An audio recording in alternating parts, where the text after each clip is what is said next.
In this presentation, you will learn about the philosophy of money as explained by Georg Simmel.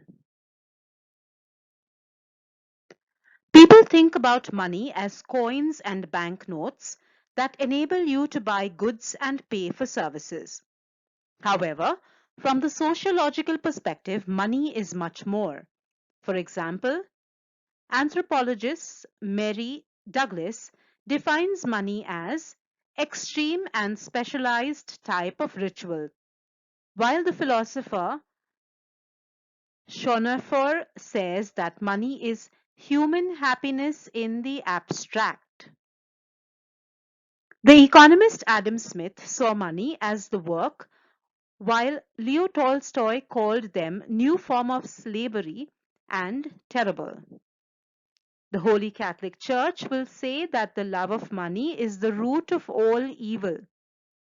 The economist John Keynes said that the accumulation of money for self-interest is a pathological disease. Marx argued that the use of money in the right way has the capacity to be a radical level of inequality, but also as a foreign entity that dominates, to which people are subjected. He believed that the system of money made people needy. However, Georg Simmel sees money as freedom. In his philosophy of money, he explores the social meaning of money and treats money as a symbol. He looks at some of the effects of money and their symbolism for people and society in general. According to Simmel, in every society, money is made on personal or objective measurement of the value. The transition from the economy of exchange to the economy of money marks a shift in public relations and social interactions. The use of money in society enables the personal relationship between strangers on issues of substantial value or importance in those days. Simmel's major work concerns money and the social meaning of money. In this book, The Philosophy of Money, Simmel is concerned with large social issues, and the book can be thought of as on par with the division of labor of Durkheim, although not as extensive and thorough as Marx's Capital or Weber's Economy and Society. In The Philosophy of Money, Georg Simmel puts money on the couch.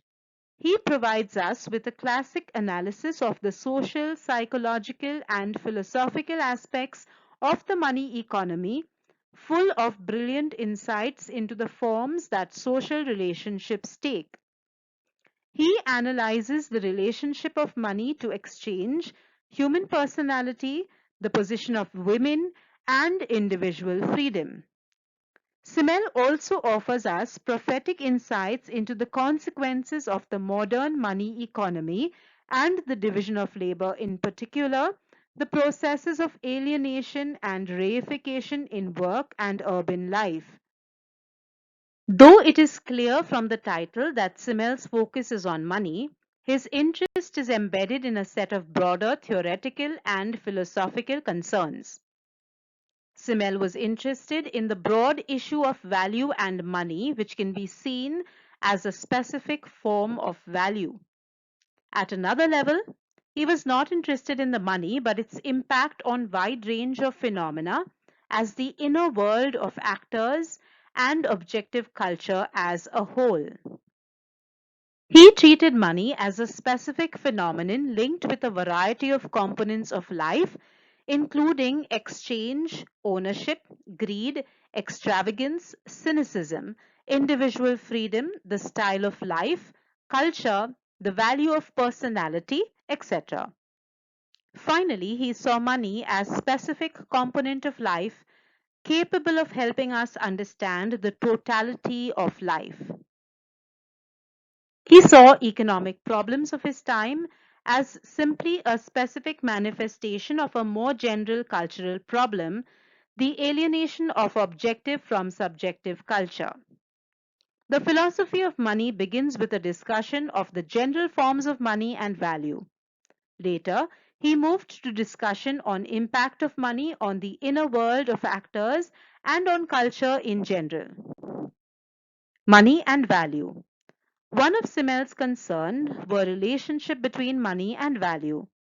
According to him, the exchange function as a direct interaction between individuals will be crystallized in the form of money as an independent structure. He argued that people create value by making objects, separating themselves from those objects, and then seeking to overcome the distance, obstacles, and difficulties. The greater the difficulty of obtaining the object, the greater is its value. In general terms, the value of things comes from people's ability to distance themselves from objects.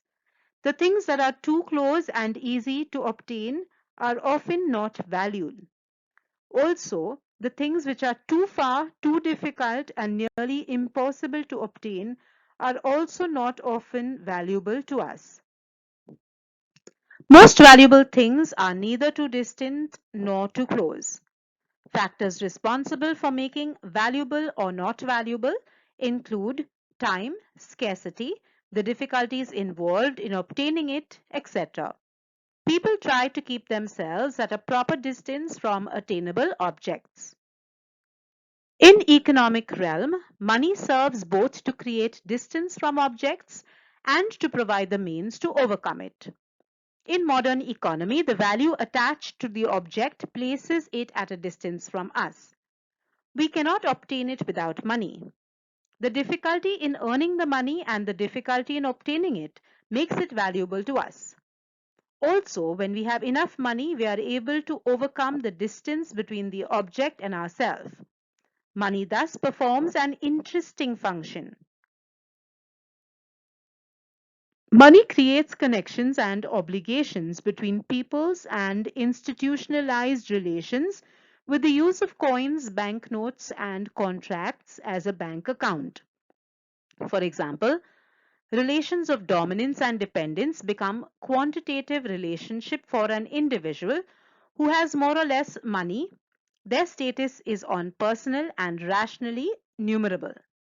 The use of money prevents individuals from things and provides the means to overcome this distance. It also allows a much greater flexibility for individuals in society, like traveling to greater distances, to accumulate as much as possible, symbols by their validity, ownership or status, and to overcome personal limitations. Money, reification, and rationalization. In the process of creating value, money also provides for the development of the market, the modern economy, and ultimately modern society. Money provides the means by which these entities acquire a life of their own that is external to and cohesive of the actor. This provided a contrast of the earlier society based on barter or trade, which did not result in reified world, a distinct feature of modern economy. Money permits this development in various ways. For example, Simmel argued that money allows for long-term calculations, large-scale enterprises, and long-term credits. Not only does money help create a reified world, it also contributes to the increasing rationalization of that social world. With expansion of reified structures and monetary transactions becoming important part of society, Simmel saw a decline in the significance of the individual. In some sense, it was difficult to see how money can take on the central role that it does in modern society. Simmel thus suggests that the spread of the money form gives individuals a freedom of sorts by permitting them to exercise the kind of individualized control over impression management that was not possible in traditional societies. Ascribed identities have been discarded. Even strangers become familiar and knowable identities insofar as they are willing to use a common but impersonal means of exchange. At the same time, personal identity becomes problematic, so that development of the money form has both positive and negative consequences. That is, Individual freedom is potentially increased greatly, but there are problems of alienation, fragmentation, and identity construction. Negative effects. A society in which money becomes an end in itself, indeed the ultimate end, has a number of negative consequences on individuals.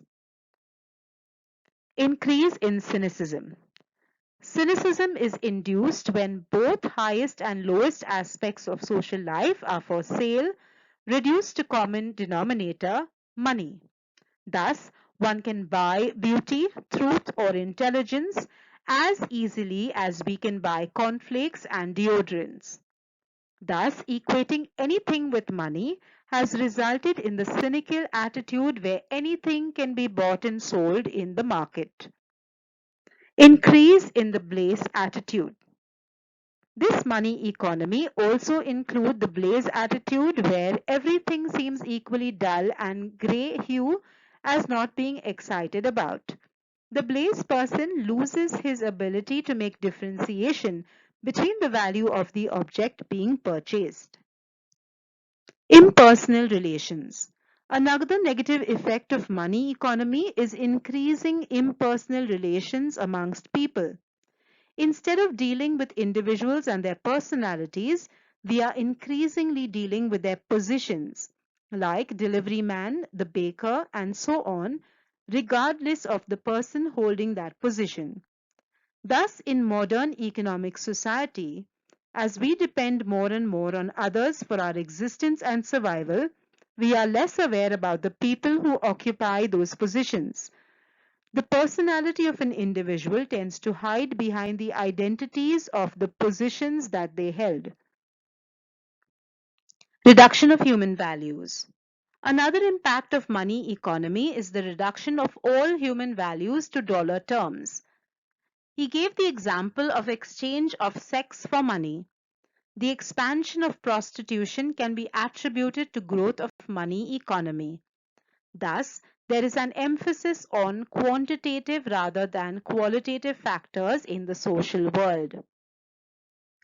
The key to Simmel's discussion of money's impact on style of life is in the growth of objective culture at the expense of individual culture.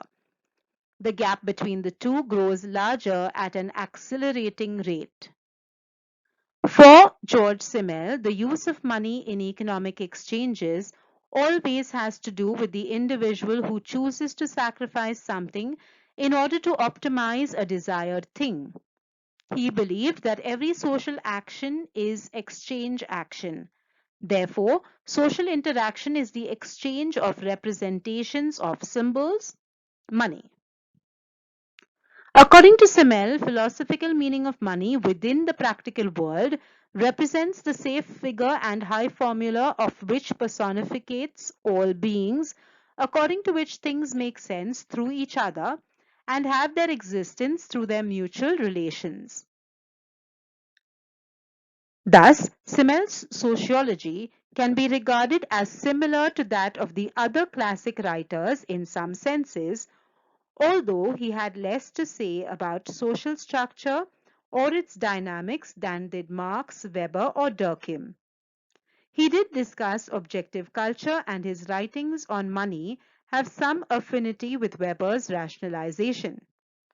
Where his contribution is notable for contemporary sociology is his view of society, the emphasis on social interaction, and his writings on the city. Simmel discussed social and cultural phenomena in terms of forms and contents with a transient relationship. He was a forerunner to structuralist styles of reasoning in the social sciences. With his work on the metropolis, Simmel was a precursor of urban sociology and to that extent also influential in the future development of symbolic interactionism and social network analysis. In the philosophy of money, Simmel provides us with a remarkably wide-ranging discussion of the social, psychological, and philosophical aspects of the money economy, full of brilliant insights into the forms that social relationships take. He analyzes the relationships of money to exchange, the human personality, the position of women, individual freedom, and many other areas of human existence. Later, he provides us with an account of the consequences of the modern money economy and the division of labor, which examines the processes of alienation and reification in work, urban life, and elsewhere.